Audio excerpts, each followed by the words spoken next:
Welcome back to the Deep Dive, where we take your complex sources and turn them into hopefully focused, strategic insight. Hopefully. Yeah, hopefully. Today, we're attempting something pretty unique, actually. A real mental non-correlation play, you could say.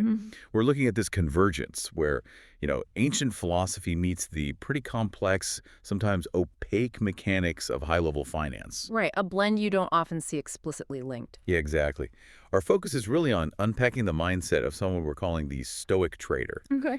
This is someone who appears to blend that deep, patient discipline from classic philosophy. Like stoicism. Exactly, with the very rigorous data-driven demands of modern markets. Yeah. Specifically focusing on U.S. Treasury bonds. Which are, arguably the cornerstone of the global financial system, yet maybe not fully understood by everyone. For sure. They seem stable and maybe even boring to some, but strategically crucial. So this deep dive is about workflow, about how you choose your tools, and yeah, a pretty sharp philosophical take on government power itself. That's a great summary. The sources you've provided are, they're a goldmine. Because it's way more than just market chatter. Right. These are excerpts from a trader who's also an author, and he fundamentally uses his trading as a kind of philosophical proving ground. It's fascinating. So we're looking at his reflections on workflow. Yeah, his disciplined workflow, a really detailed, necessary analysis of how U.S. Treasury bonds actually function. Including that tricky part. Oh, yeah, that counterintuitive inverse relationship between the price and the yield. We definitely need to unpack that. And then there's this profound commentary on the, let's call it, sovereign power the government inherently gets just by issuing that debt. Okay, so what's our mission here? What do we want listeners to take away? Right, two things, really. First, we need to pull out the core strategic discipline this trader uses because, honestly, it's universally applicable. How so? Well, whether you're trading bonds or managing a huge project or even just navigating a tough career move, this kind of discipline, it works. Patience, rigor, managing emotions. Got it. And the second thing? Second, we have to decode the bond market mechanics, especially how they function not just financially, but as a strategic political tool, a tool that, frankly, enables enormous government power. So merging the tactical how-to with the bigger philosophical why it matters. Precisely. Tactical rigor meets philosophical context. Okay, let's do it. Let's start with that philosophical foundation. Yeah. You said it provides the armor for the strategy. Yeah, I think that's a good way to put it. Our sources mention this trader through his book titles. A Stoic Samurai, that's book 4, and The Way of the Historic Diamond, which is book 5. Stoic Samurai. That title alone tells you a lot. It really does. It jumps right out. Yeah. It's a synthesis, right? Two philosophies that seem kind of distant. From different times, different cultures. But when you merge them, you get this pretty formidable mental model for making decisions when the stakes are high. Definitely. You've got Stoicism, Greek, Roman roots offering that internal structure. Right, the acceptance of what you can't control, the intercitadal idea. And patience. Crucial when markets get volatile. It's all about cutting down that emotional noise, stopping those irrational reactions to things outside your control. Okay, that's the Stoic part. What about the samurai? Well, the samurai ethos, Bushido, that brings the external structure, the strategic action, the constant, meticulous preparation. Like a warrior preparing for battle. Exactly, the execution discipline. It recognizes that just sitting there reflecting calmly isn't enough. You have to translate that inner calm into, proactive, maybe even flawless execution out there in the arena, the market. So Stoicism handles the mental prep for things going wrong. Yeah, for failure, for losses. Well, the samurai side pushes for maximum discipline to actually achieve success. It's defense and offense. That blend, it really suggests that deep strategic success, the kind that lasts, it doesn't just happen by luck. No way. It requires this highly disciplined, almost meditative state. You need to stay unruffled, regardless of how crazy things get outside. Think about a flash crash. Perfect example.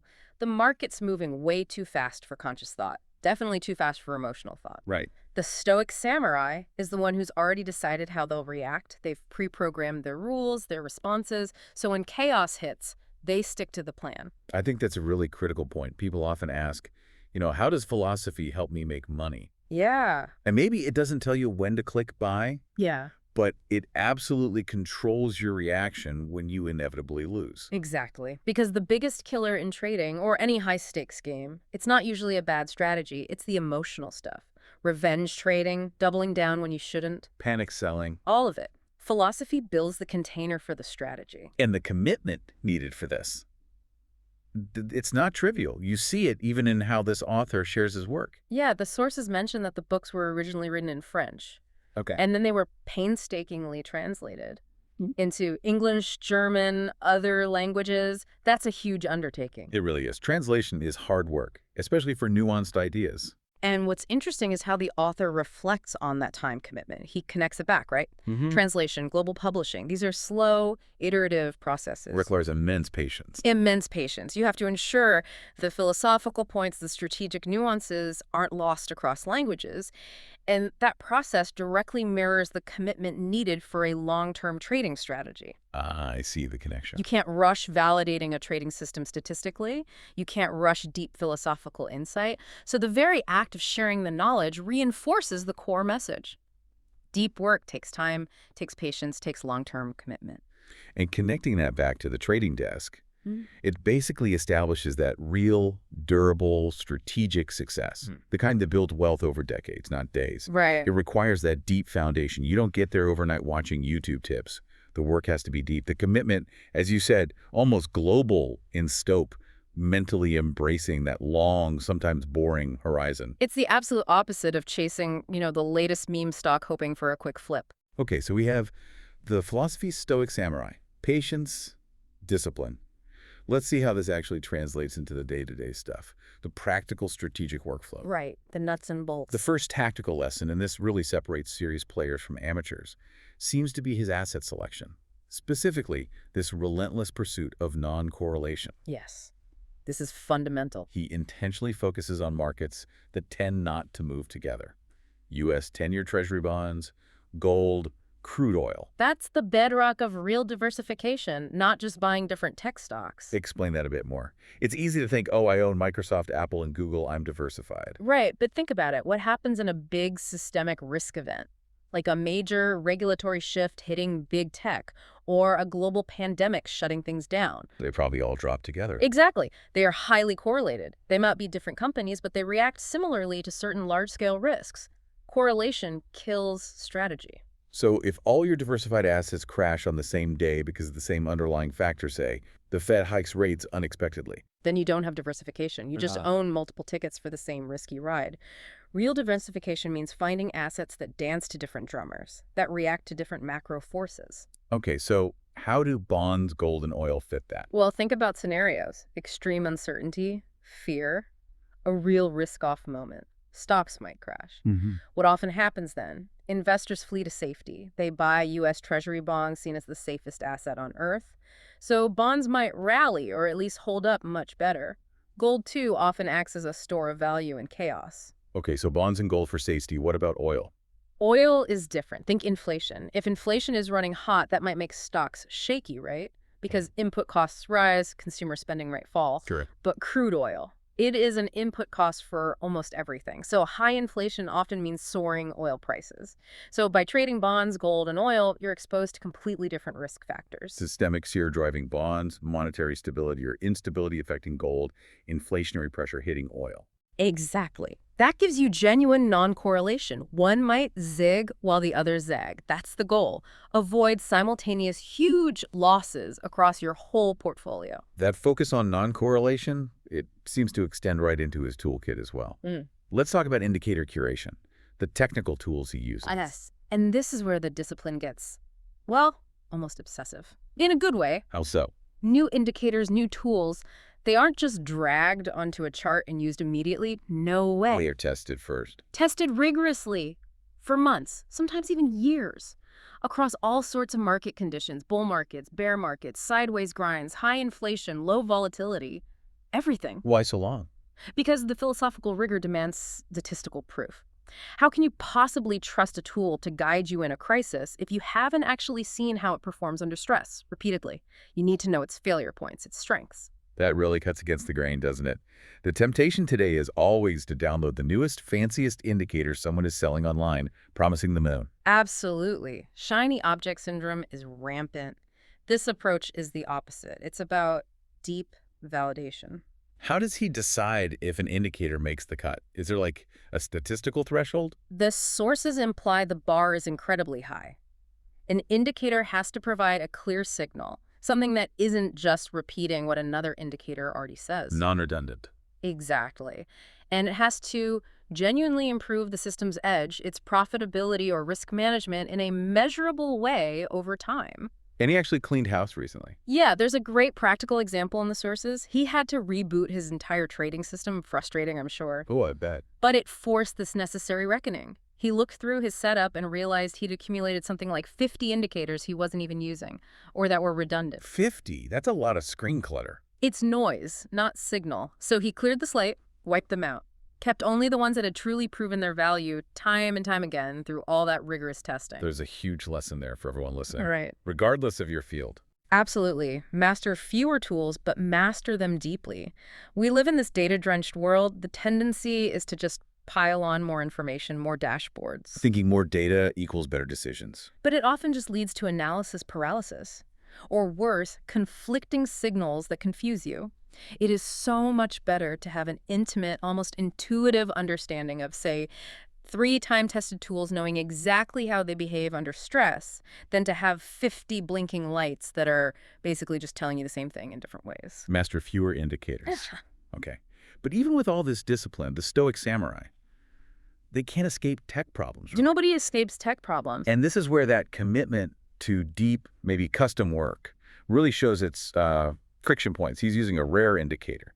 Off-platform. Yeah, something specialized, not your standard tool on TradingView or other big platforms, which often means less support, more potential for glitches. And he's currently stuck on a specific bug. A really frustrating one, it sounds like. The underlying price data seems okay. So the numbers are coming through.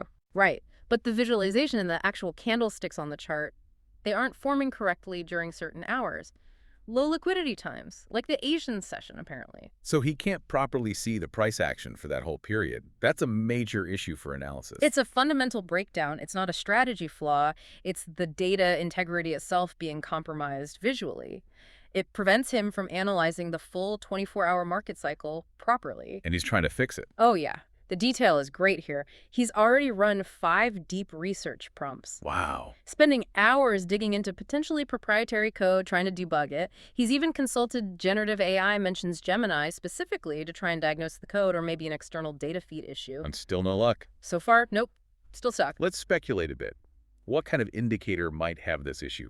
Maybe something volume-based. That's a good hypothesis.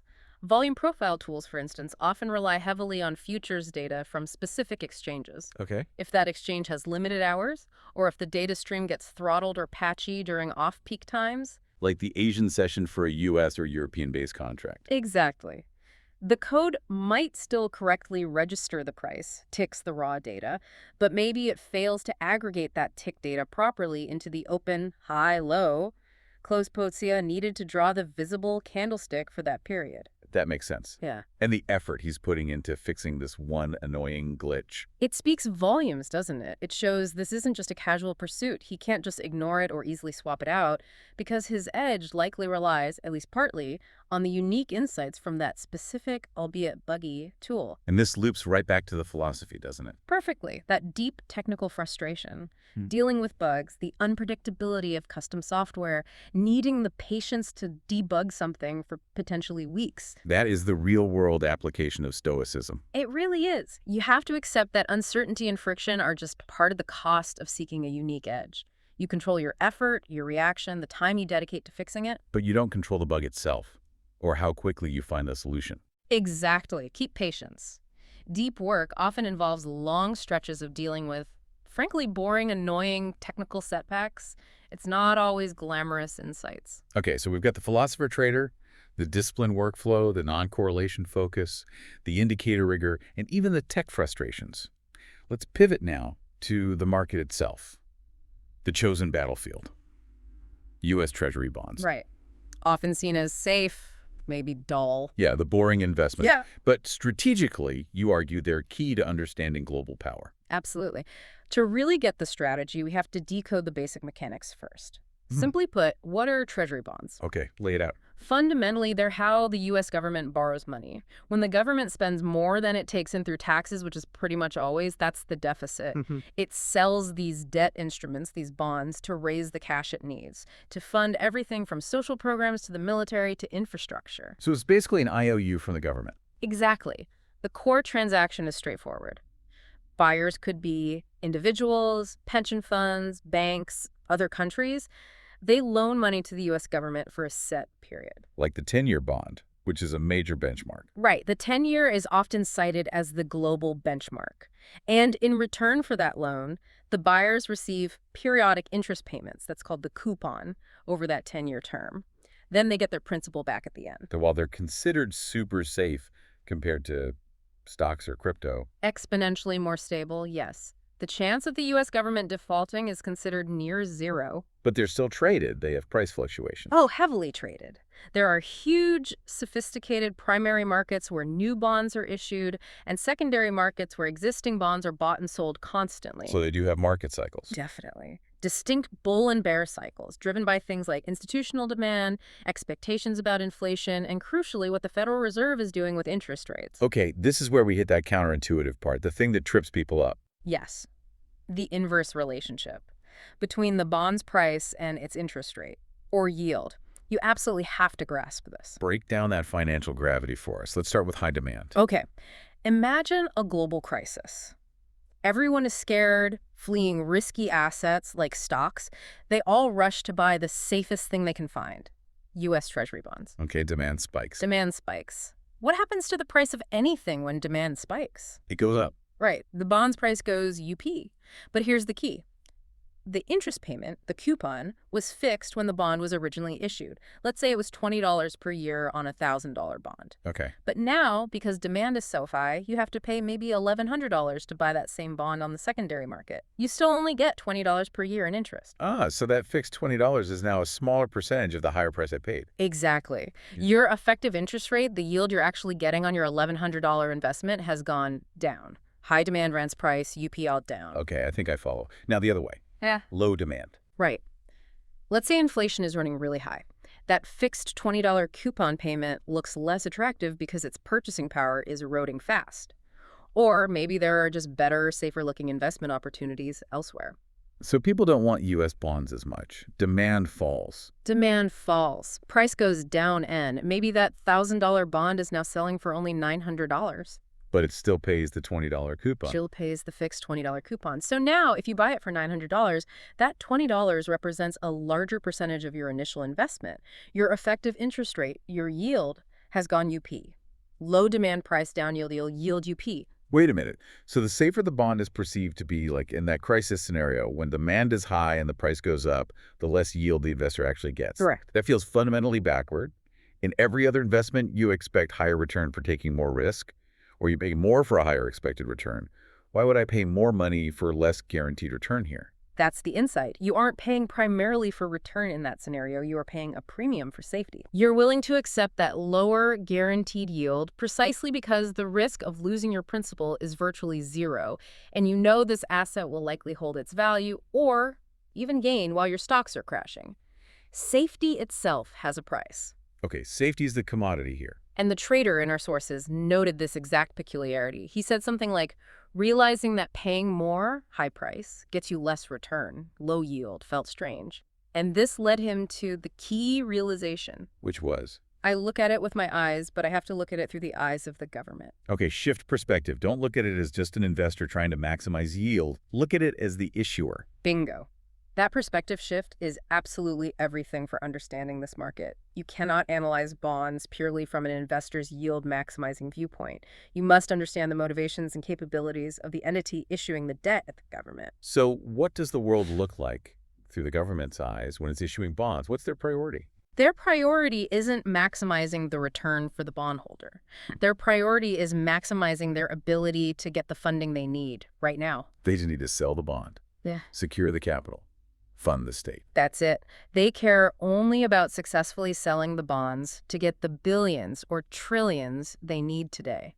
And they don't worry too much about the interest rate, the yield they have to offer, even if low demand forces yields higher. They worry less than you'd think. Why? Because the cost of paying that interest, it's externalized. What do you mean by externalized? For a normal company like Microsoft, interest payments on debt are a real cost. It comes out of their revenues, reduces their profit margin, impacts their stock price. They are directly accountable for it. Okay. For the U.S. government, that cost is paid out through mechanisms unique to a sovereign power. First, they can just raise taxes on citizens to cover the interest payment. Right, pass the cost on. Or, and this is the really critical part, they have the ability to simply print more money. They control the currency the debt is denominated in. Ah, the power of the printing press. Exactly. So if the government finds itself having to pay a higher yield, meaning the interest cost is higher, they can, in theory, always create the dollars needed to make those payments. Which effectively devalues the currency over time. Precisely. It leads to inflation, eroding the real purchasing power of the dollars used for those interest payments and all other dollars in circulation. So the immediate cost of the interest, even if the rate is high, feels less pressing to the government issuing the bond than the immediate need to secure the capital to operate the state today. The ultimate cost gets pushed onto the currency holders via inflation. That concept of externalized cost fundamentally changes the whole risk picture for the issuer. It absolutely does. The government isn't facing the same kind of hard budget constraint as a company or an individual. That externalization, Mm-hmm. it sounds like a hidden tax, doesn't it? Paid by anyone holding dollars through inflation. So they do pay it back, in a way, just through this generalized erosion of wealth. You've nailed the central tension of sovereign debt. Yes, inflation is the market's way of eventually charging for that power, that externalization. When a government leans too heavily on printing money to service its debt, it devalues the currency. The cost gets socialized. So looking through the government's eyes means understanding they prioritize immediate funding and have unique ways to handle the long-term cost. The bond market isn't just about safety versus return. It's a barometer of the government's willingness to use these unique powers. Couldn't have said it better myself. That perspective shift is crucial. And this mechanism, this sovereign debt, it leads right into the geopolitical angle. These aren't just financial tools, they're political weapons too. Absolutely powerful ones. Our sources mention the strategic buying of U.S. bonds by other countries. Japan is cited specifically. Right. Countries like Japan, China, Yeah. they have historically held massive amounts of U.S. Treasury debt, trillions of dollars worth. And not just for the yield, which we've established can be quite low when bonds are in demand. Exactly. The yield is part of it. Sure, it's a safe place to park huge reserves. But a major reason is strategic leverage. How does holding U.S. debt give them leverage over the U.S.? It creates this, well, it's a precarious but weirdly stable balance of power. Think of it like mutually assured financial destruction, almost. Okay. The threat, usually unspoken but always there, is that if a major holder like China or Japan becomes deeply unhappy with U.S. policy, maybe trade tariffs, diplomatic snubs, whatever, Yeah. they possess the nuclear option, financially speaking. They could suddenly start selling off their massive bond holdings in the open market, dump billions or hundreds of billions quickly. Okay, that do. Flood the market with supply. Exactly. A sudden massive influx of supply would instantly crash bond prices. And we know the inverse relationship. Crashing prices mean. Yields would skyrocket. The interest rate the U.S. government has to pay on its debt would soar almost overnight. So future borrowing becomes way more expensive for the U.S. Treasury. Immediately. They'd have to offer much, much higher interest rates at their next debt auction just to find buyers willing to lend them money. The result? A sudden, massive spike in the U.S. government's debt servicing costs. It could destabilize U.S. finances, trigger a financial crisis, cause widespread economic chaos. Wow. So just holding the debt gives them that leverage. The threat is enough. The mere possession of that capability grants them influence. It's a powerful bargaining chip in international relations, far beyond typical diplomacy or trade talks. So the bond market isn't just about funding the government. It's this complex stage for global trust, economic stability, and raw political power plays. It really is, deeply intertwined. Okay, that analysis of bond mechanics, the government's perspective, the political leverage, it perfectly sets up the final, really profound philosophical point from the sources. Right, the nature of the government itself. The sources make this sharp observation, comparing the U.S. government, conceptually, to a company that's traded on a stock market. Yeah, you can see why that analogy comes up. You see it in how markets react to things like government shutdowns, right? Or how quarterly GDP reports are treated like earnings reports. Global stability seems priced, based on U.S. policy, like investors pricing a company's management. That analogy is useful and it holds true, up to a point. It's absolutely right that global investors price in a nation's stability, its perceived competence, its future prospects, much like they price a stock. But there's a critical difference. A fundamental difference in power and authority. This is the distinction that really matters. Okay, spell out those differences. What powers does the U.S. government have that even the biggest, most powerful corporations, say Apple or Microsoft, simply does not? We need to be really precise here. There are three unique sovereign powers that no private or public company can ever legally or functionally replicate. Okay, number one. First, the monopoly on violence, or maybe more formally, the legitimate authority to use force. Meaning police, military. Exactly. The state, and only the state, can legitimately use force police, military, federal agencies to enforce its laws, defend its borders, compel compliance. Microsoft can't legally send armed guards to force you to buy their software. Right. Okay, second power. Second, the ability to make laws.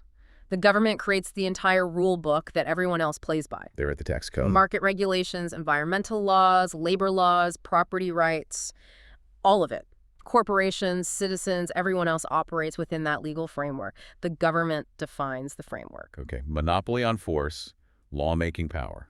And the third one we touched on. Third, the ability to print money, to control the currency supply itself. Apple can issue stock, it can issue bonds, but it cannot legally create U.S. dollars out of thin air. Only the sovereign government, through its central bank, can do that. Those three things, force, laws, money creation, fundamentally separate the government from any corporation, no matter how huge or influential. Completely.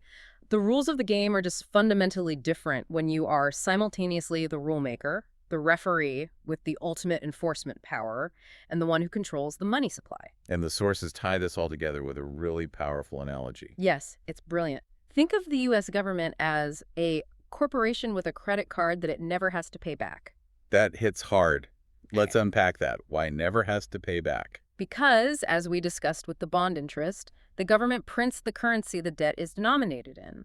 And it writes the laws about how debts are settled. It operates outside the normal accountability structure that binds corporations. Right. If a regular company, even a giant one like Boeing or Exxon, runs up too much debt, they face consequences. Creditors demand payment, bond rating agencies downgrade them, shareholders revolt, banks cut off lending. yeah, Ultimately, they face the real risk of bankruptcy court, where external authorities impose discipline. but when the U.S. government runs up debt, As we establish, its options are different. It can raise taxes via its lawmaking power, or ultimately it can use its money creation power to inflate away the real value of that debt over time. so the ultimate check isn't really financial. And the way it is for a company, it's more political, social. Exactly.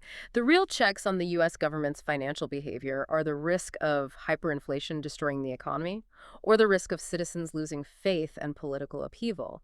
It's not the external, legally enforceable financial discipline that a publicly traded company faces from markets and courts. And the very tool it uses to raise all this capital selling Treasury bonds only works because buyers ultimately trust that the government has the sovereign power to enforce the rules and, if necessary, create the money to make good on the debt, even if that means inflation. The power underpins the borrowing ability, which enables the power. It's a circular relationship. Wow, okay. So this whole journey, we went from Stoic philosophy to samurai discipline through non-correlation indicator testing, tech bugs. Right into the weeds of bond mechanics. The inverse relationship, the government's perspective, political leverage, culminating in this view of sovereign power. What does this all mean for the listener, for the learner? Let's distill the key strategic takeaways. Okay, let's recap. From the trader's philosophy and workflow, what did we pull out? Patience is critical. Absolutely. The necessity of patience, drawn from Stoicism, shown in things like translation, debugging. Deep work takes time. Rigorous testing of tools. Yes, the rigor of indicator testing. Master fewer tools deeply, ruthlessly trim the excess information, the noise. Statistical validation matters. And non-correlation. Crucial. The value of non-correlation in strategic diversification, making sure your assets don't all sync together, that's real risk management. Okay, those are the workflow lessons. What about the financial and political side? There we saw that really understanding market mechanics, specifically that inverse price yield thing in the bond market. Bond market mechanics 101. It requires you to look deeper. You need a more sophisticated understanding of the entity issuing the debt. You have to see it through their eyes. And the big synthesis, the final connection. I think the ultimate synthesis is this. To strategically analyze something like U.S. Treasury bonds, you have to first accept the unique, almost hybrid nature of the issuer. The government as this quasi-corporation. Exactly. Governments operate like corporations in some ways. They need funding, they have stakeholders, citizens, their actions impact market sentiment, Right. but they possess that ultimate sovereign power layer on top. The power to make laws, the power to use force, and the power to control the currency. That changes everything. So trading T-bonds becomes less about just predicting interest rates. And more like a holistic study. It Yeah. blends economics with political science, maybe even philosophy. It forces you to think about the fundamental nature of the entity you're lending money to. An entity with this externalized relationship to risk and accountability because it operates outside the rules it imposes on everyone else. Precisely. Okay. That leaves us with the final provocative thought for our listeners to consider. Always the best part. If we accept this premise, even just for argument's sake, that governments function like corporations, but with these ultimate sovereign powers, what responsibilities should we, as citizens, as investors, maybe demand from them? Responsibilities that right now we maybe only really expect from publicly traded companies. That's interesting. Like transparency, accountability. Yeah, exactly. Should the transparency laws around sovereign debt issuance and government finances mirror the kind of rigorous disclosure standards we impose on companies listed on the stock exchange?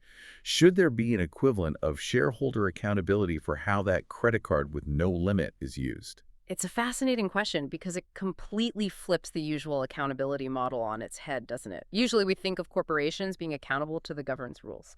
Right. This asks, what accountability should the rulemaker itself have, perhaps modeled on the entities it regulates? Definitely something to chew on, especially the next time you hear a news report about the national debt or the Federal Reserve's balance sheet or inflation figures or the latest trade dispute.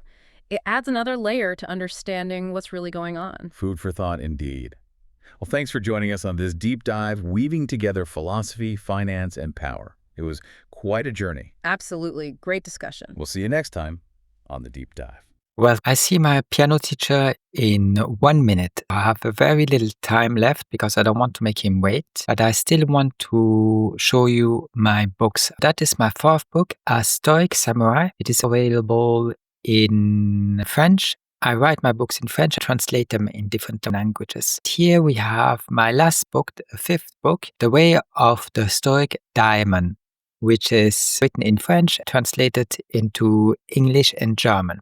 I've been working on some more translations. We'll put them up when I find time to do it. I will publish them. There should be more translations coming soon for those two books. Now, let's jump into my meeting with my poker teacher and see what he's up to, what we'll go today.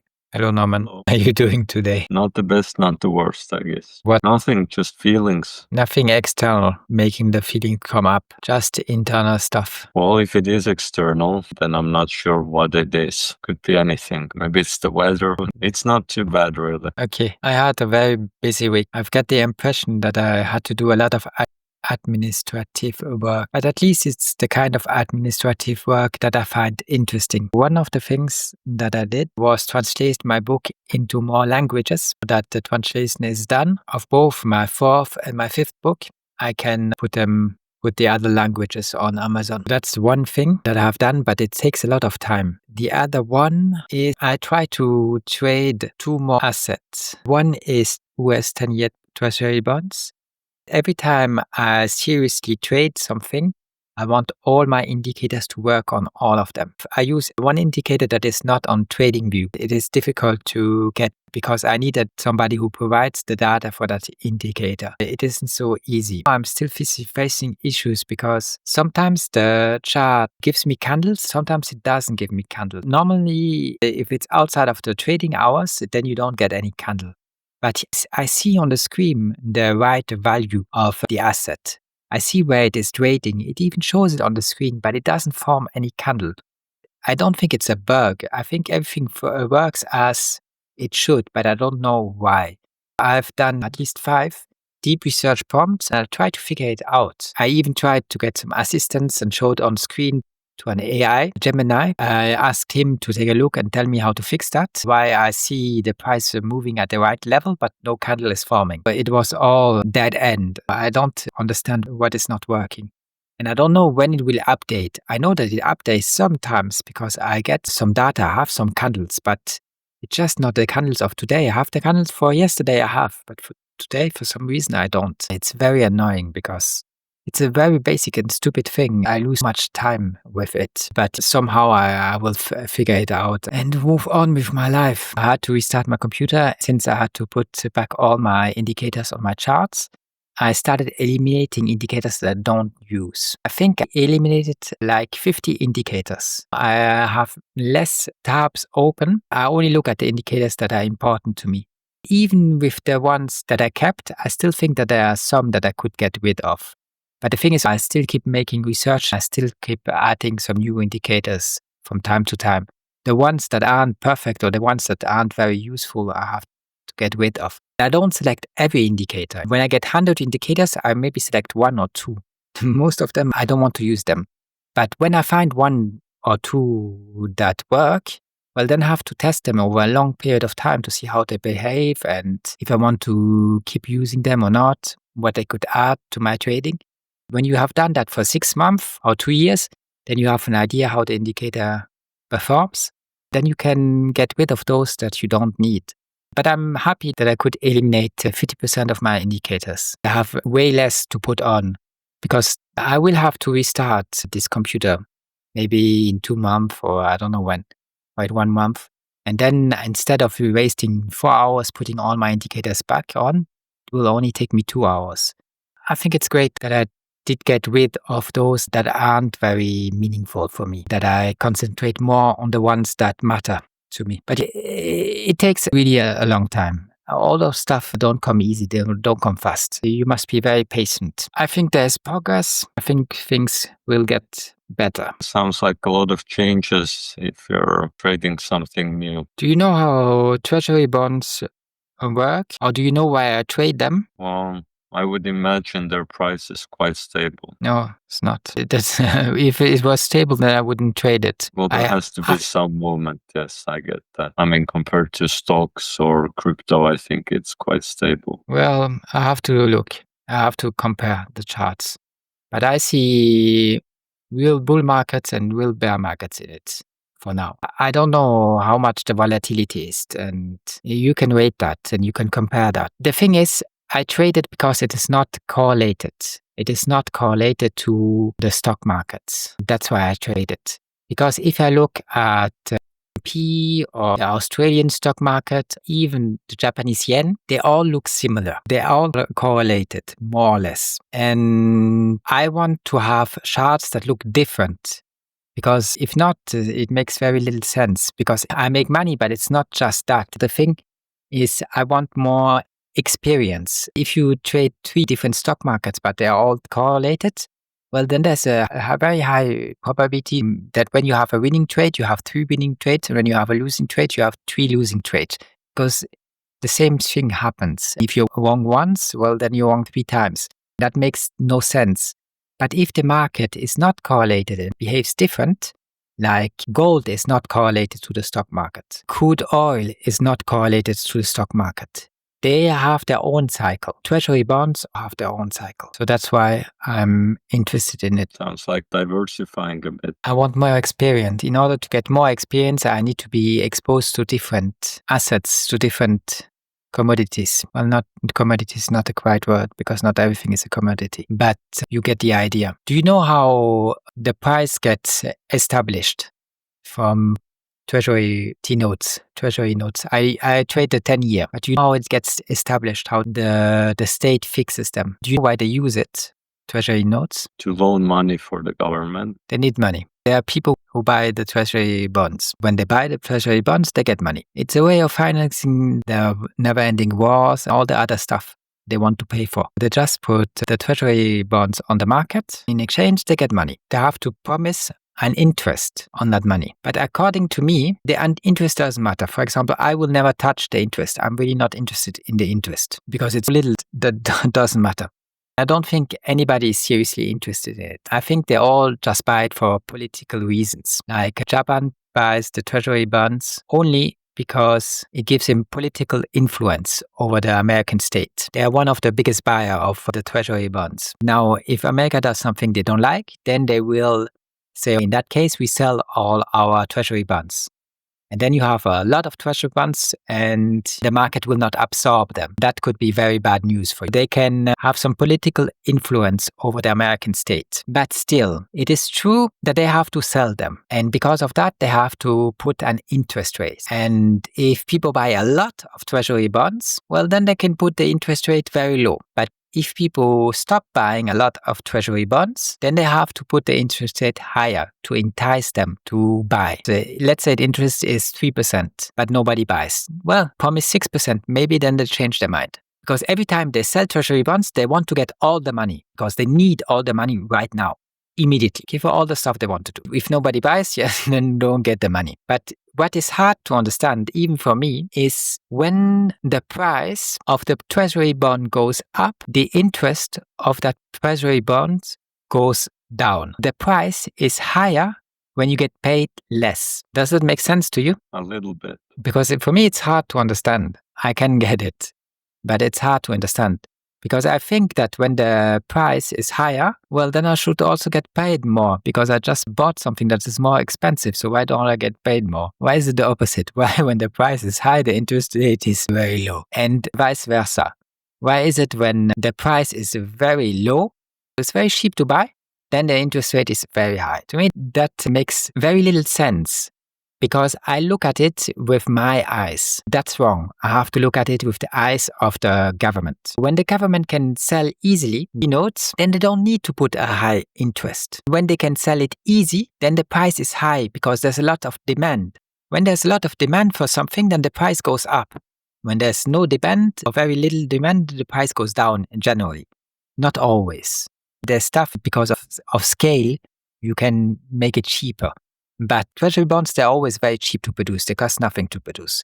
Here, it is only how much people want to invest that determines the price. All those financial instruments are just wallets in which people put some money. The more money is in, it's called the market cap, the higher the price is.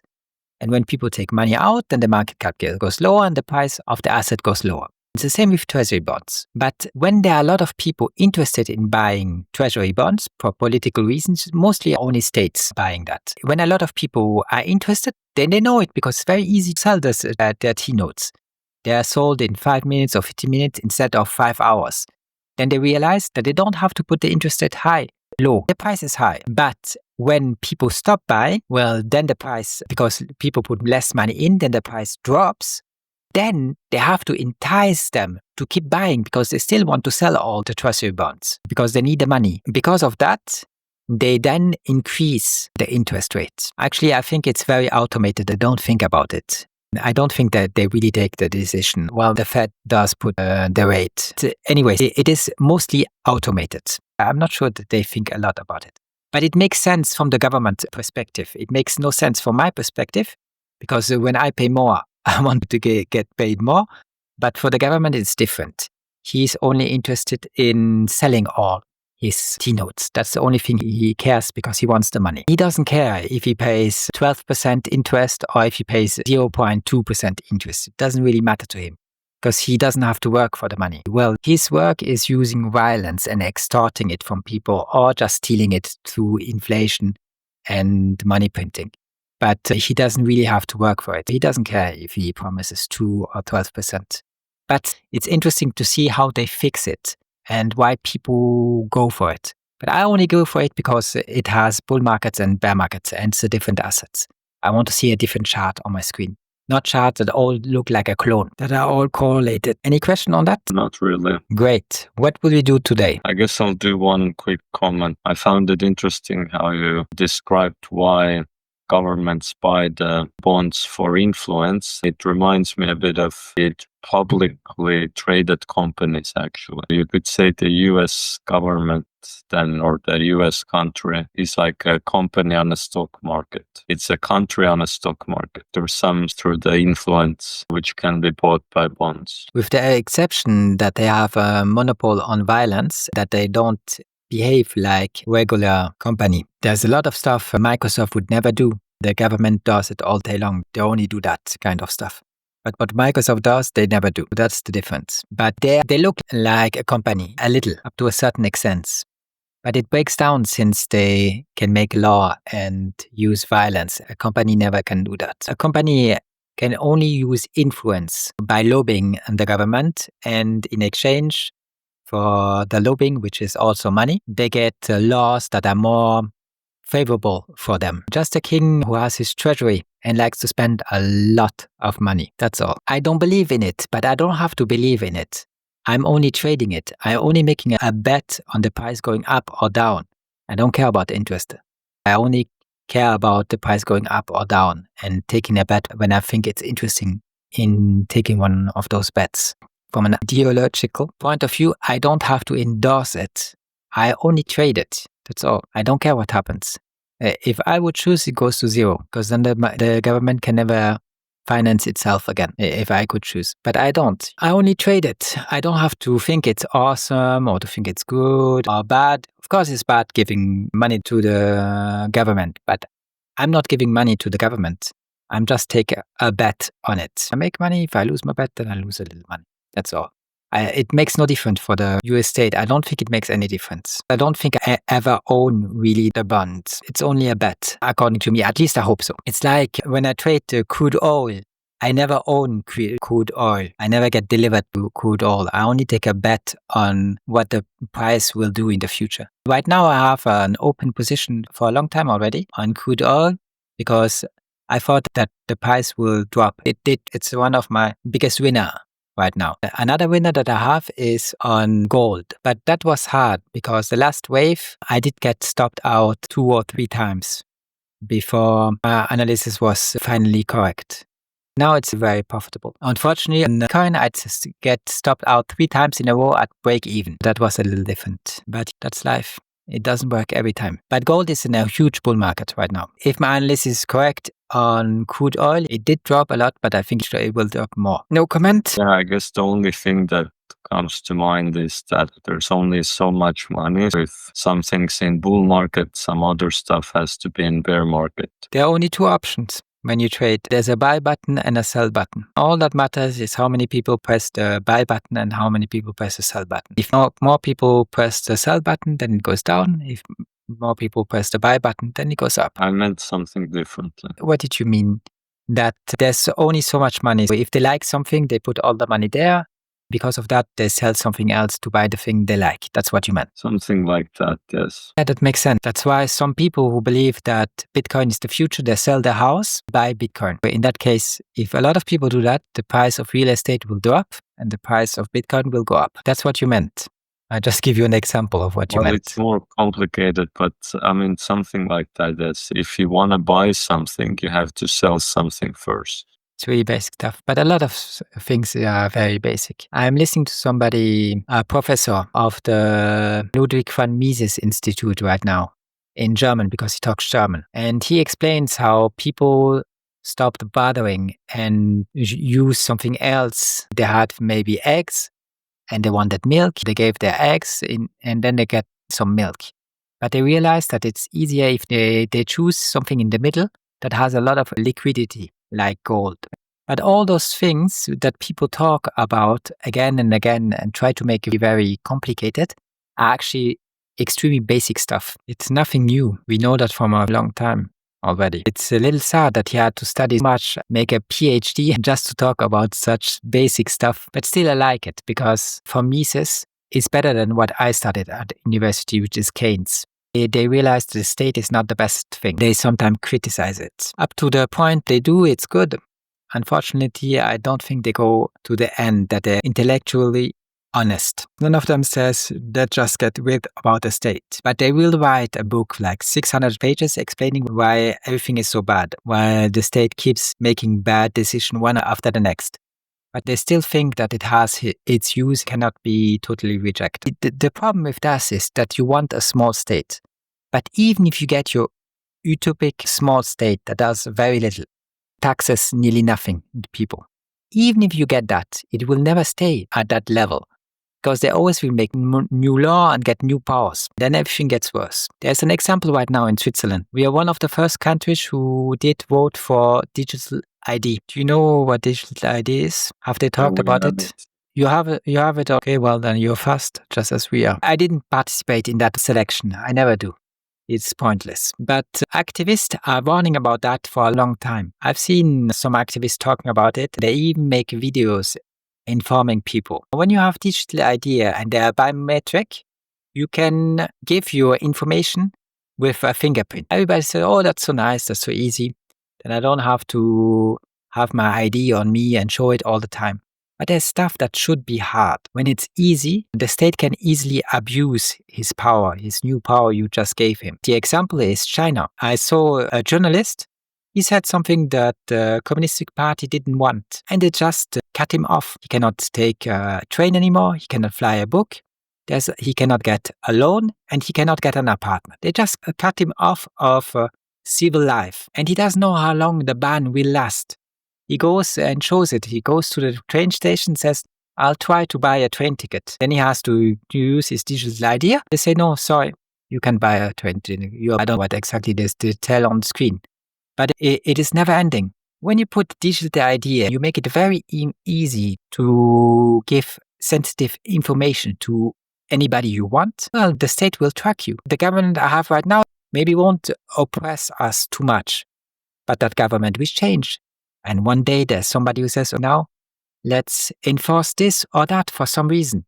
And then if you want to go on in the internet, they tell you, well, if you're not 18, you have to show your digital ID. We have to make sure that you are at least 18 because the internet is dangerous. There are porn videos on it. Since you are still a minor, we don't want you to be exposed to that.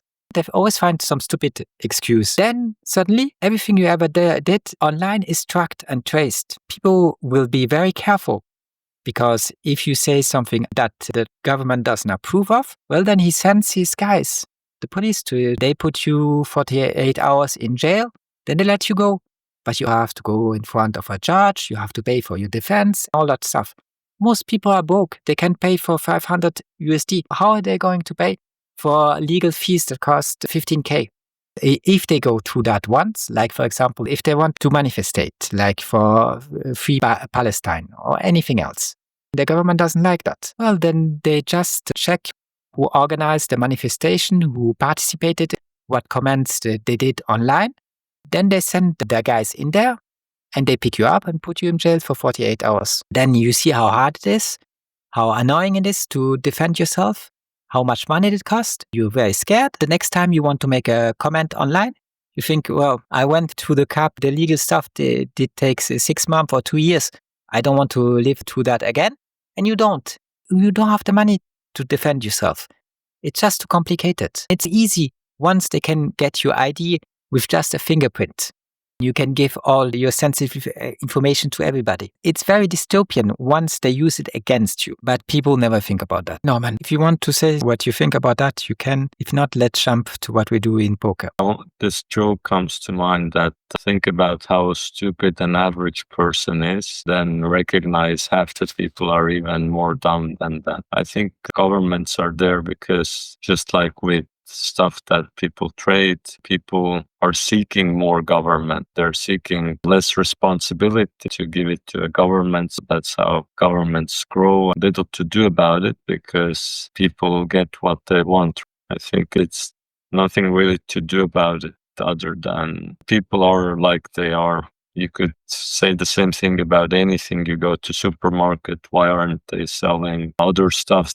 Why is there so much unhealthy stuff there, or why is there so much fast food restaurants, for example? Well, it's just what the people want. That's what it will be like. Why are the streets dirty, or why do so much attention goes to watching sports or anything really? It's just whatever the people like. I don't see there much that can be done. Another thing that comes to mind is, if you can't beat them, join them. If you can't change the people, if you can't change the fact that people want the government, then you might as well be the government, other than you're going to be ruled by a government, by someone else running it. Sometimes there's no way to change the fact of what it is. A more opportunistic way of thinking would be, if you can't change it, then to participate it or accept it in a way. What is disturbing for me is to see people who put their own chains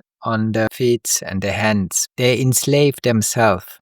I don't think you should do that. When you say you should join them, I don't think you should join evil. What I think is a good attitude is just you try to do everything you can to stay as free as you can, as long as that is possible. Because I do that, I make my life much harder, because it's much more easy if I use the easy way. But I want as much privacy, as much freedom as possible, as long as I can use stuff that enhances my freedom. And there's a lot of stuff that you can do. I try to do it. And the day they crack down on it and it's not possible anymore, well, then there's nothing I can do. I mean, I cannot start a fight. I cannot make sure that they stop ruling us, doing the stuff they do. But until they make it impossible to do something that enhances my freedom, I do that thing. There's a lot of things from a financial point of view. There's a lot of things in life you can do to make it harder for them. You do not have to make it extremely easy, like with digital ID. I will take my digital the last moment I have to. Until then, I try to keep the old papers, because they give me a little more freedom. It's the same with everything else. Just think about what is the thing that enhances the most your freedom and your rights, then do that. Once you cannot do that anymore, well, then it's over. You have lost that freedom. Then you have to live with it. But until then, keep your freedom. Even before the freedom-killing laws exist, they already behave as the government want them to behave, because they're easily manipulated. And the government always says, it is better, it is easier, it is more convenient, it is faster. Then they do all that stuff. But in exchange, they always lose the autonomy, the right to decide on what to do. They lose all the freedoms because they think it's more pleasant, more easy, and more nice. In China, when you see, for example, that journalist who is sanctioned very hard from the Communistic Party, when you ask people in the street what they think about it, well, they say it's normal. He said something unpleasant about the Communistic Party. You cannot do that. Everybody knows that you cannot do that. You have to be respectful to our leaders. Everybody will tell that. Nobody takes the side of the journalist. And what he did is a small thing. I wouldn't even understand it. If I talk in China, it's much worse than that, because I would be more critical than he will ever be. But for the small thing, his interaction with city stops. I don't know what he still can do, but most stuff he's banned for. And nobody's shocked by that. Everybody thinks it's normal, because if there are no rules and no order, well, how will people behave? And I would be scared and so on. Far from going against that, people are for the government and against the journalist who did his job and talked about something, corruption or something else that he should have done. That's his job. That's normal that he does that. Somebody has to talk about stuff. You cannot just keep lying forever. You have to say something that is true, or at least sometimes true. That's the disturbing thing. Try to keep all your freedoms as long as you can, and once they're gone, well, then they're gone. You can try to get them back, but I think it will be very hard. If you have more freedoms as a slave master or a slave, you could argue that one could have more positive influence within the system, even if it's an evil system. Because you could have influence being part of that. You could work double agent there. But if you say, I don't want to join the evil, then you're unable to impact it as much, I would think. I think that you would have more freedoms as a slave master, even if you hate slavery, than you would have as a slave. You get corrupted if you do that. You get corrupted. Only if you start to believe that system actually is good then. The system will reject you. if you don't endorse it. Well, it has to convince you. No, it won't reject you if you will cooperate with it. Since integrity, people try to infiltrate it and make it less evil. Sometimes they succeed 1 or 2 years, but then they realize that they still lost the battle. Generally, you cannot infiltrate it, make it less evil. It will always go its course. If you doubt what the government wants, it's easy. They want control and power. And that is more easy to get nowadays with the new technologies than in the past. And that's why it's very scary. And we should be very careful about what we do. There are some activists who talk about it, but most people have never heard about them. Then they are never on the news. They don't care. Or 1 or 2 became famous, like Snowden and Julian Assange. But even they can't talk anymore because the law has changed. It is more freedom killing than it was in the past. I don't think you can infiltrate it. You either become it and then you are cog in the machine and you act like everybody else, or you reject it. Then you take as much as this distance with it as possible. But I don't think you can cooperate or negotiate with evil. I just don't think it's possible. It's like if the devil comes to me and he makes me promises. I know he's bad, but if I start talking with him and if I accept this and that, agree to the deals he gives me, well, then maybe have more influence in the next life. You can think about whatever you want, but it won't end well. I want to tell you, it's not always so bad. Not every country on earth has the same level of evil. North Korea is much worse than Estonia, Switzerland, or Europe. But they all have tendency to go in the same direction. It's just a question of time until they get oppressive. Until once somebody gets elected and he does stuff that is very concerning. Once they do it, what do you do? I mean, how do you overthrow a state nowadays? It's not a selection that will fix the issue. They always try it, but it never changes anything. You cannot even change the Palestinian question through elections. If you cannot even do that, they go where they want to go. Digital ID, that was on the program for a long time.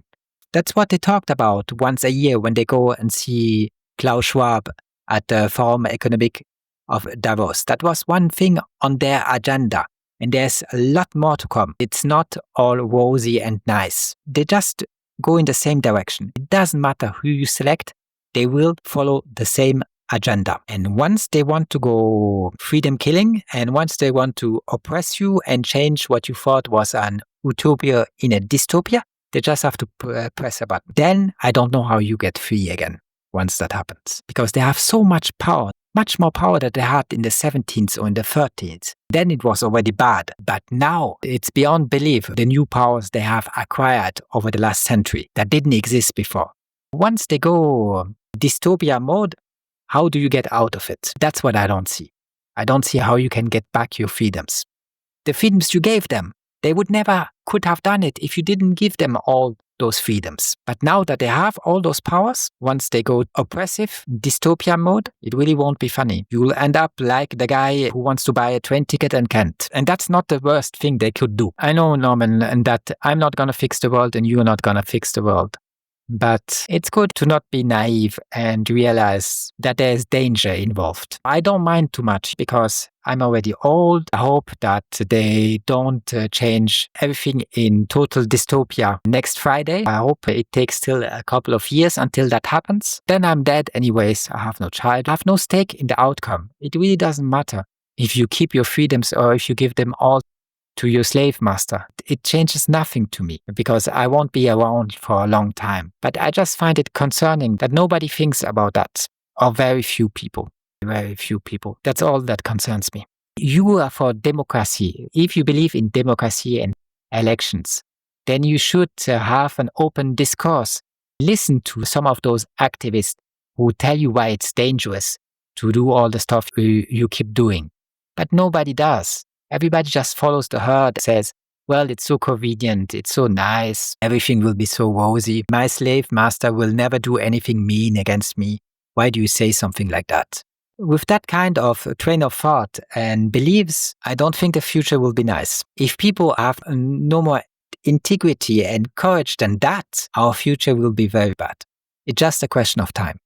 It's a ticking bomb and it will explode. That's what I think, but I have no stake in the outcome. It really doesn't matter to me. Try not to do it for next Friday, if possible. But apart from that, it doesn't matter to me. I would say for the individual, short term, not following the herd is more dangerous.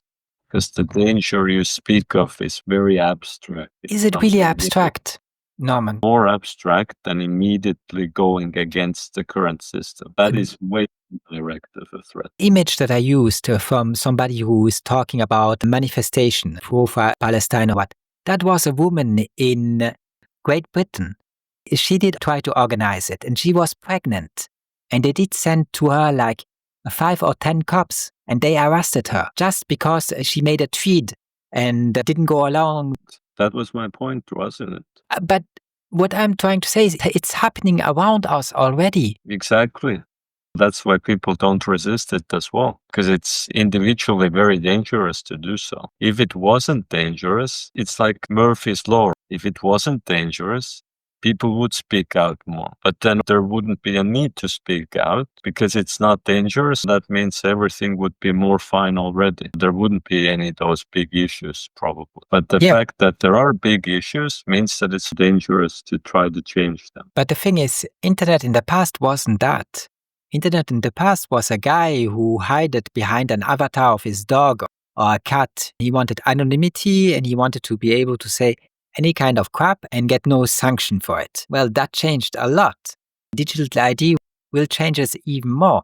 You didn't have to change it. You could have just left the internet as it was. There was no need to approve all the new laws and create them. They only exist because our dear leaders think that is great. They like it because it gives them more powers to micromanage our lives, more powers to use violence against us. But you could have just left it as it was before.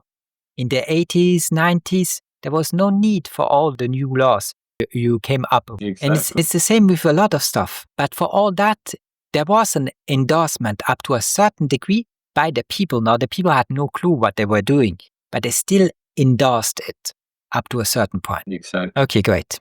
Then we agree on that. Great, Norman. Tell me what you want to do today regarding poker. Do you have any hands you'd like to review? No, but I played. My results were a little better than usually.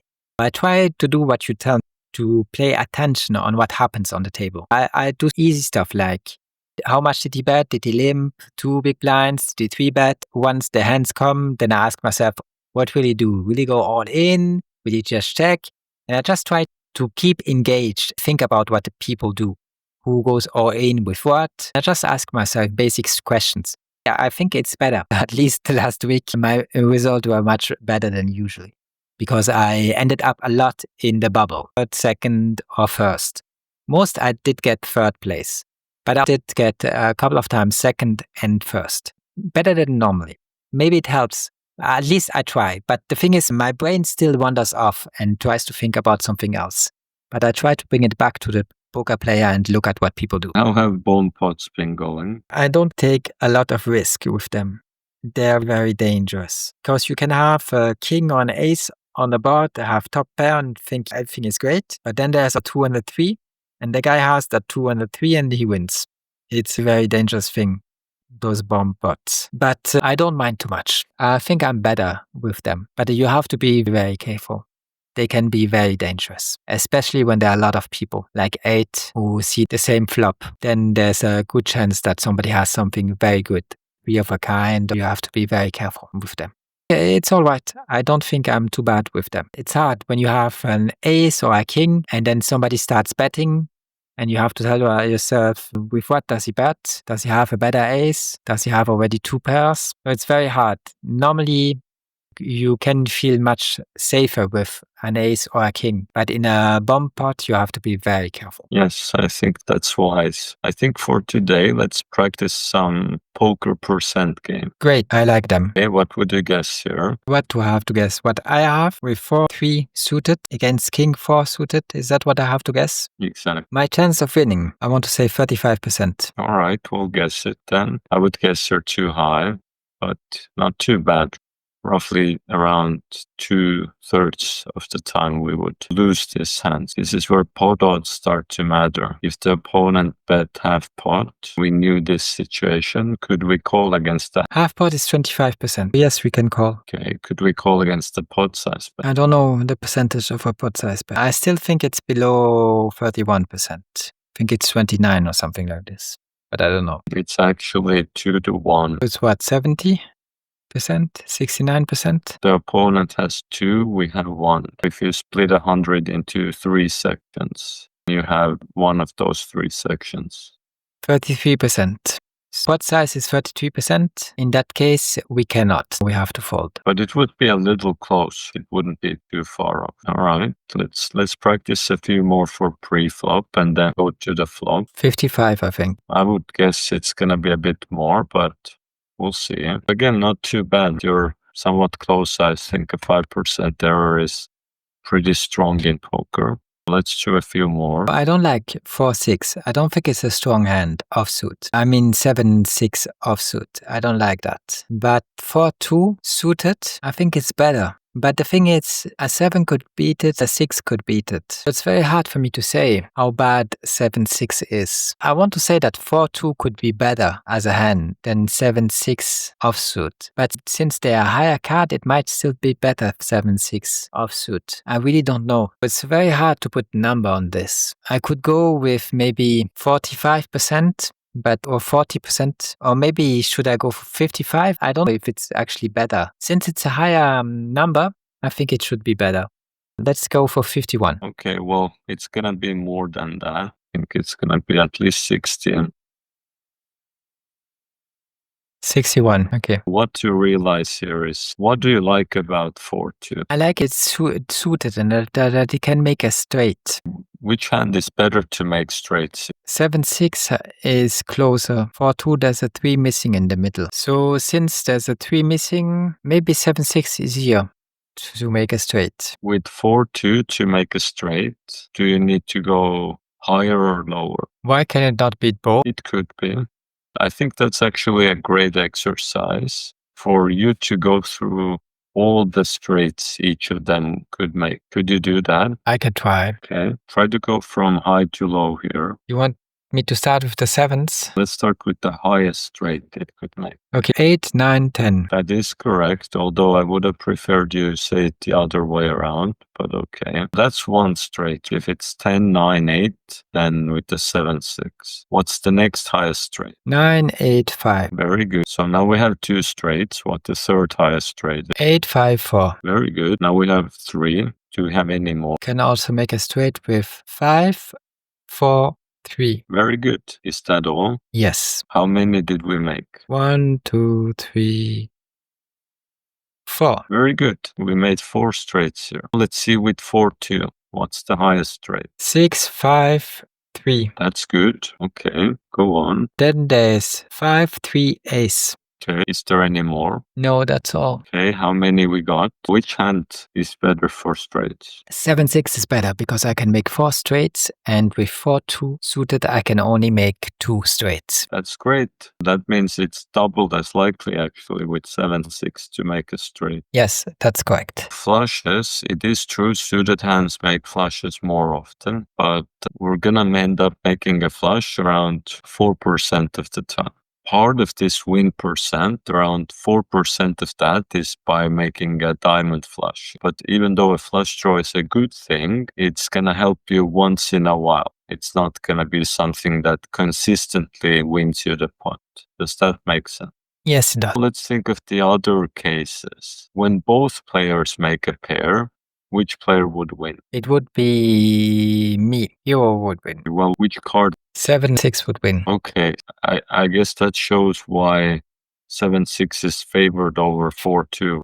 That 4-2 can really win only if it makes a pair and 7-6 doesn't. Because if both hands make a pair, then 7-6 would have a higher pair. If no player makes a pair, which player will win then? 7-6. Well, sometimes could be a split pot if all the board's higher cards, but it still has more chances to win. It could sometimes, this 7 high could matter. You see why 7-6 is more of a favorite than you first might have thought. I agree. All right.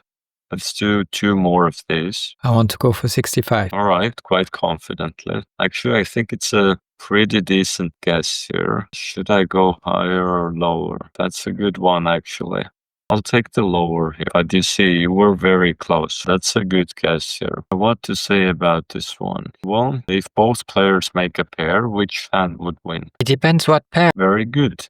You see, that's actually something here that's better for King 9 than was for 4-2 last time. But why was 4-2 closer to 7-6 than this King 9 is to Ace Jack? It's not suited. So That's something like 4%. I already lost through that. Yeah. it's hard to make a straight because you need 10, Jack, Queen. You need 3 cards. I think it's quite hard to get them. But also last time it was tough to make a straight with 4-2. The thing is, an ace will beat everything. A jack will beat a 9. The only hope the villain has is that he makes a king, he wins with that. But he can only win once. Even if he makes a king, there cannot be an ace. It's a little dangerous. He has only one chance of making it. Everything must be in his favor. But Ace Jack can win easily with an ace. If not, there's still a good chance he can win with a jack. He could make a straight with the 10, Queen, King, Ace. There's a lot of ways of winning. I just think there are more ways. The ace is the main thing that gives him such an advantage. I think a big thing here is less split pots. In the last one, you mentioned if neither hand makes a pair. Well, you said 7-6 could win, but actually there was a lot of split pots that could happen between 7-6 and 4-2. Here there's gonna be very few split pots because the ace high will win. Actually, here's a question for you. Which hand makes more straights here? I think that King 9 makes 2 straights. Ace Jack makes only 1 straight. Could you name me those straights? King, Queen, 10. The other ones, I don't count them because they wouldn't use the ace. And I thought the question was a straight with an ace and a jack, not just a straight with a jack. The question is how many straights would be with using both of these cards. So you want me to count also the straights without the ace? No, the question is which hand makes more With both cards? with both cards, exactly. I said the one with ace jack. With king 9, we could have queen, jack, 10, then nothing else if you have to use both cards. Answer would be, Which makes more straights? Both make the same amount of straights.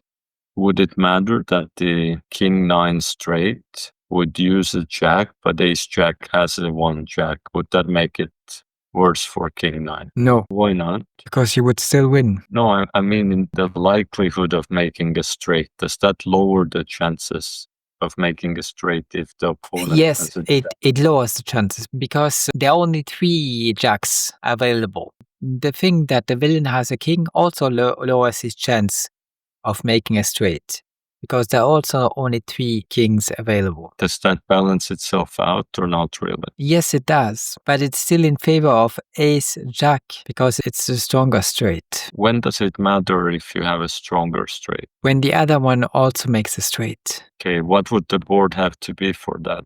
Both make a straight. You want me to give you a board where both make a straight? Just 9 to ace, then both make a straight. Could you say all those cards? Just the missing cards? Could you name 5 cards? Okay, then queen.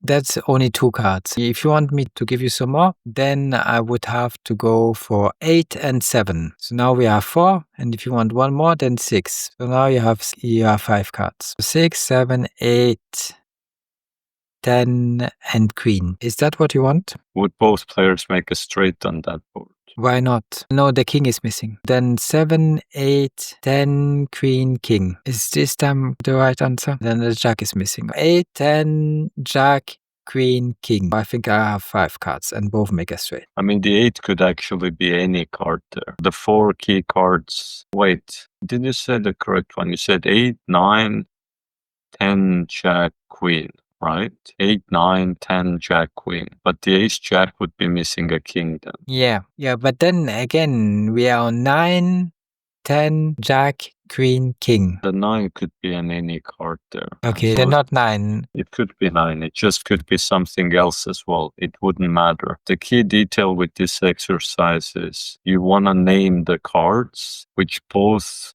hands needed for a straight. Which cards did King 9 need for a straight? It needs 10, Jack, and the Queen. Okay, we need to have these ones in our answer. And then also we need to have in our answer what the ace jack needed for the straight. Which is 10 and the Queen and the King. Okay, 2 of those cards were shared with the straight King 9 wanted. What are the 2 cards both would want for a straight? Both would want a 10 and both would want a Queen. Okay, good. Then what are the cards each wants as an addition to the Queen and a 10? Ace 10 straight wants also a King, and the 9 King straight wants also a Jack. Exactly. These are the 4 key cards for the straight that both of these hands would share. The Queen and a 10, which both are looking for, and then a King and a Jack, which are different cards that they're looking differently at. But in that case, yes, the ace would make the higher straight. Now, overall, they're equally as likely to make straights, but ace jack's a little better because it could make the higher straight there. All right, you've quite improved on noticing straight. Have you noticed that yourself? Well, I'm not sure. To me, it seems like you're doing better with noticing straights and knowing the cards it takes. With the previous exercise, right? With the 7, 6, and 4, 2, you did a flawless job. Well, I'm not sure, but thank you, Norman. All right, let's do one more for pre-flop. I would give it 65 again. That's your worst guess so far, but you will see. You'll see how wrong you are here, but that's fine. Almost double. I was wrong. I said it's 65, but I wanted 65 for Jack 10, but I was correct. It's just that I didn't realize that the question is for the hero, not for the villain. I wanted to give Jack 10 65. That's why I messed it up. I was right, 100% right on this one. I just switched between hero and villain. What was the original guess you had?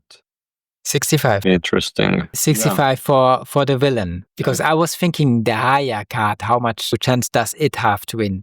The question was not that. The question was the lower card, how much chance do they have to win? Since I knew that the higher card would win 65%, then I could have easily figured out what 8-7 has of a chance, because I just had to subtract 100 minus 65, and then I would have got 35. What do you think these numbers are as they are? What do you think gives the Jack 10 the edge in this one? Because he can win with Jack and the 10, and you can make a straight. Everything would win. Well, 8-7 can make straights. Yes. Why does it matter that Jack 10 makes straight? Because it's a better straight. If both of them make a straight. Yes. Okay. What about the chances of making a flush? Which one's favored? There's no favorite card. Could both players make a flush the same time here? No. What if the board had all the same suit cards? Yes. Then. Okay. But in general, the flushes are quite equalish here, as although again the Jack 10 is a little better because it has the higher card here. What if both players make a pair? Then Jack 10 wins. That's the difference here. That roughly Jack 10 wins 2 times out of 3, 1% less than that. That's quite good. Here's a question. You're in a heads-up match on the dealer button. So do you know what blind you have in front of you there? I'm on the dealer button. Exactly. What blind I have? I don't get the question. Well, in poker, there's small blind and big blind. Which one would you have in front of you? I would have none of them in front of me. They would come both after me. In a heads-up match. In a heads-up match, I'm on the dealer button. Then maybe I go second. No, the dealer button should have an advantage. Maybe then I go second. I'm sure that I go first normally when it's not a heads-up. I go last normally when it's not a heads-up. I have a hint for you. Both cases, you would go first. If I go first, then I would have the small blind and the big blind after me. So I would have to take my decision first. I have to take my decision first, even if it's a heads up. Okay, it makes sense. But in heads up, both players have to post the blind as well. Do you know which player posts the big blind, which player posts the small blind? The small blind posts the small blind, 0.5 big blinds, and the big blind will put the big blind, one big blind on the table. Right, but heads up, you're on the dealer button. You're in one of the blinds at the same time. Which blind would you be in? But how is that possible? Because I think I can only be on the small blind or on the big blind. I don't think I can be on both at the same time. You misunderstood me there, I think. You are only on one of the blinds, but you are on the dealer button at the same time. You're only one of the two blinds, but you're on the dealer button. What is one of the two blinds? Well, heads up, you're either small blind or big blind. You can't be both. Okay, if I'm either small blind or big blind heads up, then I will be on the small blind. If you're on the dealer button, which blind will you be on heads up? I would say small blind. Okay, which player would go first? I would go first. That is correct. You would have a small blind in front of you, and the big blind would have big blind in front of you. On the table, what numbers would it display? 0.5 for me and 1 for the villain. Okay, what would be the minimum you would need to continue there, to put in the pot? Enough. The minimum would be 0.5. Okay, what would the total pot be then? 2 big blinds. Okay, that 0.5 you put into that pot, what percent of the whole pot would that? 25%. Okay, would it make sense that you could do that move if you think you have a 25% chance to win? Yes. Okay, in this case, with 8-7 offsuited on the dealer button, the cards we see on the screen, if you knew your opponent had Jack 10, could you call on the dealer button? Yes, I could. Actually could, indeed. That's good. All right, I think let's do feel for the flop as well. Maybe we'll see if it's easier or harder. Let's switch the pre-flop to flop. Okay. We have a board here. First, make sure you know which cards we have to answer for the percentage. I have to answer King Jack. It makes it a little confusing here that it has these question marks for villain as well, right? Under King 6. Yeah. I understand that. We have to answer for the King Jack here, and we see the board and we see the opponent's card. How would you go about solving it? How could we guess here? What method could we use here? Well, the thing is, how much better is a Jack than a 6? In that case, I think it's much better. How could King 6 beat us is what I would ask myself. Because if never, then we would have 100%. But how could King 6 do it? He could beat us with a 6. Okay, the rule of 2 and 4. Then you could estimate how often that happens. It would happen 12% of the time. Oh, that would be a pretty good guess here. Do they have any other ways they could win? Any other draws? No, I don't think. So I was wondering if you can make a straight, but I don't think you can. You're correct. They cannot make a straight here. They can make a flush, however. With a spade. But they would be need both the turn and the river to hit. It's a backdoor draw. That would only add to them around 3 to 4%. But it's still significant. If they had 12% to hit a 6, that spade draw will give them an extra 3 to 4%.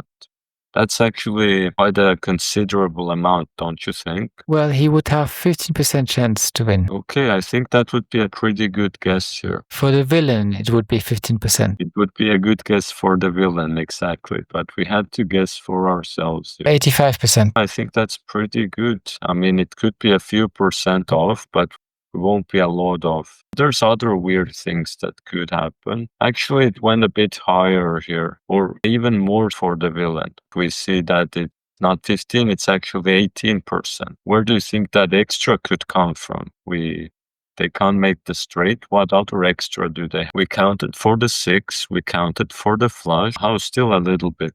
I don't know. Is there a way there could be a split pot? Maybe. Could you give me an example of a turn and a river that would make a split pot? I have no idea. I'm getting very tired. We are finishing here on. It's not your mistake. It's very interesting. But I woke up at midnight. I didn't sleep a lot. I'm already up for nearly 18 hours. I'm getting very tired. But tell me, how is it possible to get a split pot? There are different ways, but a more common way would be if the turn would be an 8 or a 2. 8 or a 2 on the turn. Both players would improve to which hand? 2 pair. Very good, but the jack would still be stronger there. But then if the river card would be a queen or an ace, suddenly both would have a 2 pair with a queen or 2 pair with an ace. That would be one example of a split. You want what? The turn to be an 8 and a 2 and then an ace? For example, or a queen on the river. Okay, then it's a split pot. Another way it could be, if again turn is an 8 or a 2, but the river is a king 8 or a 2, any of those, why would that be a split pot? So if the turn is a king, it would be 3 of a kind. And then the river is a queen, it would be 3 of a kind plus queen, 1 pair. That's something a little bit different, what you're going about.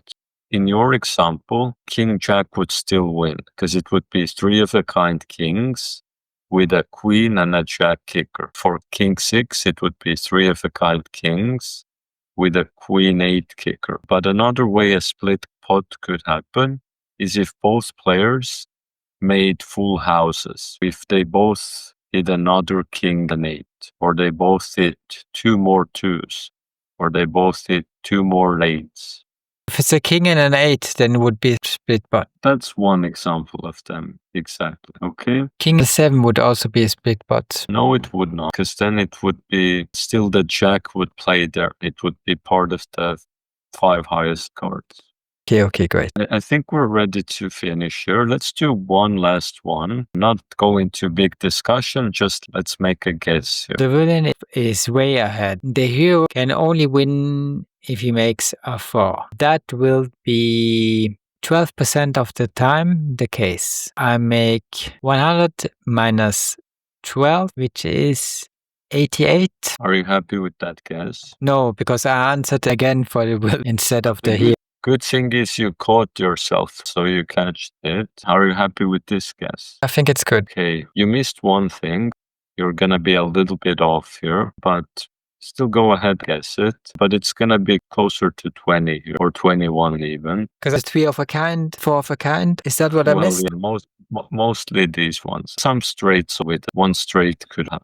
But let's see the number here. Switching the answer last moment. If you want to go with 12. It's fine either way. It's just I don't know how much I can give for 3 of a kind and how much I can give for 4 of a kind. We'll go with your best guess then. So it was 20. You were correct. But 18 would have been a pretty good guess as well. Yeah, but only when I catched the 3 of a kind and the 4 of a kind. But the thing is, I don't think it's that much, both of them. And here you tell me... 3 of a kind is actually quite common. Here you tell me that is 8%, which is huge. Most of that is 3 of a kind. But that's huge. How many outs do you have to 3 of a kind? 8%. That's pretty strong, no? Because it is 2 7s and I can get them on the turn and the river. Both is 2% chance. 2 times 4 makes 8. That's why I have 8. It's much more than actually I thought. You're correct. That should mean that we're learning. Here's a very last question for you. Opponent that's half pot. They have an ace here. Can we call or should we fold? No, we have to fold. Half pot is 25%. Exactly. I did say very last question, but if you want, you could also answer what if they bet 1/3, if you know that person. The full pot is 33%. My question was against 1/3 pot, but... It's in between. It's in between 25 and 33. What is in between 25 and 33? 1/3, is it lower than half pot or more? I would say it's in between. 1/3 of the pot. Would you rather have a third of an apple or half? I thought you asked 2/3. It is 25 divided by 2, something like 12%. Actually not. I imagine there's 3 apples. Our opponent bets 1 apple. Is 1 apple 1/3 of 3 apples? What is one apple is 1 out of 3 apples. So you agree that if there was 3 apples and they bet 1/3, they bet how many apples? 1 apple. Okay, how many apples would now be in the middle? 4 apples. Okay, for us to continue, how many apples would we need to put in the middle? Well, if there are 4 apples, he goes for 1/3. It would be hard to answer. I had something differently. There was 3 apples, he went 1/3.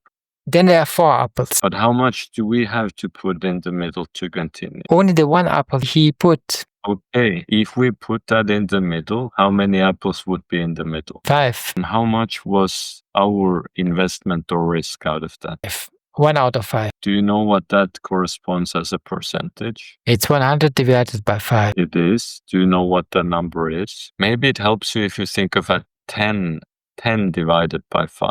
It's similar. It's not the same, but it's similar. Do you 20. Okay, to which question? What is 20?